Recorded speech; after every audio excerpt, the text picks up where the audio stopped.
Miranda Blair didn't vote for Donald Trump in 2016 because he scared her. This week, she was wearing a bright red Make America Great Again hat as she waited in sub-freezing temperatures to hear him speak in Manchester, New Hampshire, as he rallied Republican voters to choose him as their nominee. A lot happened in between to change Ms. Blair's thinking. Just a few years ago under Donald Trump, I felt like I could afford groceries and bring my girls skiing, and do all the things we wanted to do, she said. The 40-year-old sales manager voted for Barack Obama, a Democrat, in 2008 and found Mr. Trump's lack of political experience disqualifying in 2016. Disliking the options, she didn't vote that year. But during Mr. Trump's presidency, she changed her views. And her financial struggles now, under a Joe Biden presidency, have cemented her support for Mr. Trump. I'm a single mom of 2 young girls, and so life is really difficult right now, as far as the economy goes, she said. Despite earning more money than ever, she feels she will never be able to buy a home and has never paid so much in rent. A very quick guide to U.S. Republican primaries. What to watch for in the New Hampshire primary. Follow live: Trump and Haley face off in New Hampshire. Ms. Blair's evolution towards Mr. Trump, spurred by the soaring cost of living in recent years, U.S. involvement in new foreign conflicts, and a belief that the Biden government has abandoned people like her, helps explain why the former president looks near certain to win the Republican presidential nomination. In New Hampshire, the second state to choose its nominee, Mr. Trump has opened a double-digit lead over former UN Ambassador Nikki Haley, and his other big rival, Florida Governor Ron DeSantis, has dropped out. In interviews across the state before voting began on Tuesday, at campaign headquarters and pubs and diners, Mr. Trump's supporters said returning him to the White House was, as Ms. Blair put it, our last shot at restoring our beautiful country. Former U.S. President and Republican presidential candidate Donald Trump walks onto the stage at a rally ahead of the New Hampshire primary election in Concord, New Hampshire, U.S., on January 19, 2024. Mr. Trump is doing everything he can to nurture that sentiment. The Washington swamp has done everything in its power to take away your voice, he told supporters in Manchester on Saturday, while Ms. Blair listened from the crowd.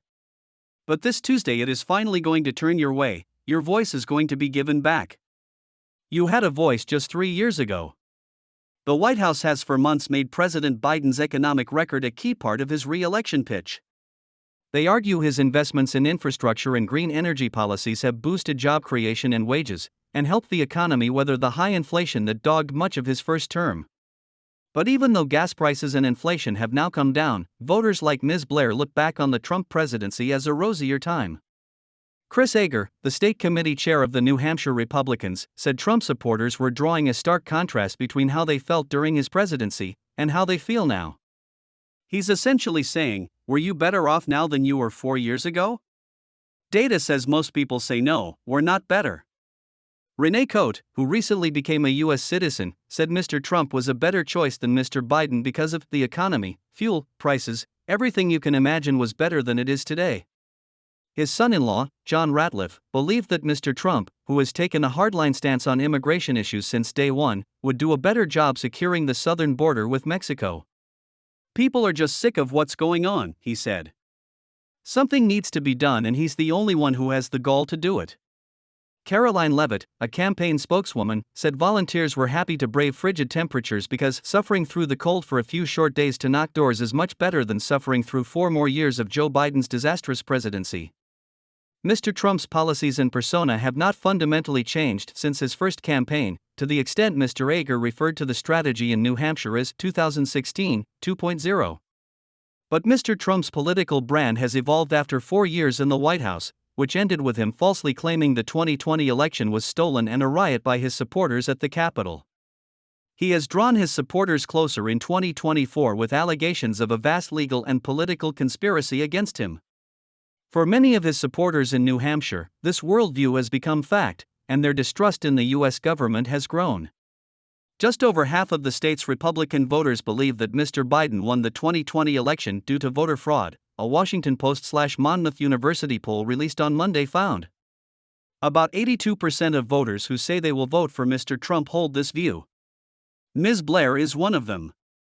She does not trust the vote-by-mail system, and when asked about the false claims around the 2020 election said Mr. Biden was not charismatic enough to have won a record-setting 81.2 million votes.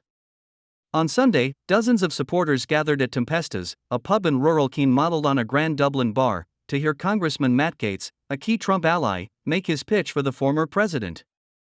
After his speech, he fielded a question from one man about the January 6 hostages, how Mr. Trump has started referring to the individuals who were jailed, convicted, or pleaded guilty for their participation in the Capitol riot.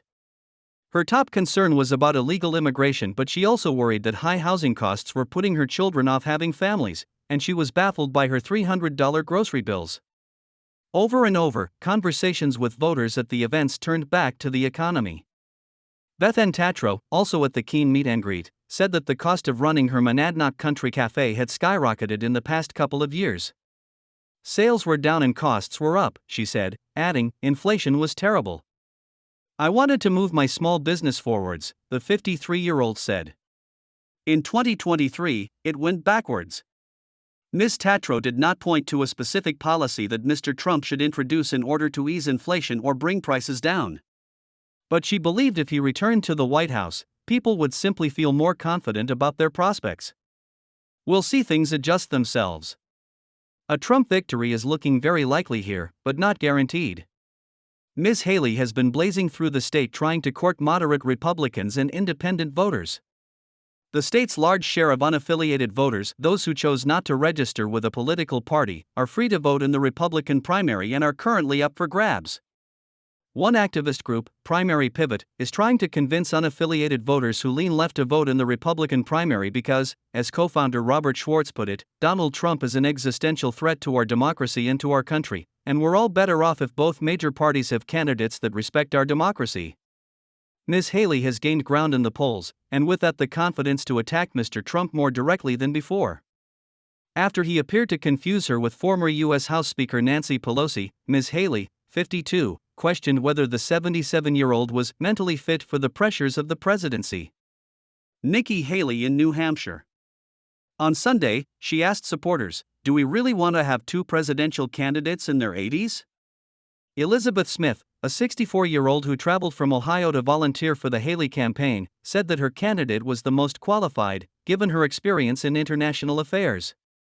And she doesn't have the chaos following her that President Trump always has following him. The primary is her last chance to turn things around in the race for the nomination, said Mr. Ager, the New Hampshire Republican official. But Ms. Blair will be doing her part to ensure that doesn't happen.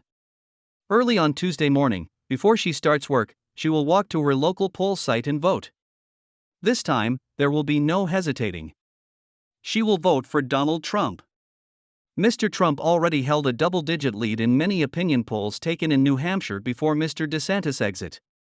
Most surveys suggest a majority of the Florida governor's supporters view Mr. Trump as the next best option. A new poll released by Suffolk University and the Boston Globe on Tuesday morning showed Mr. Trump 19 points ahead of Ms. Haley, 57% to 38%.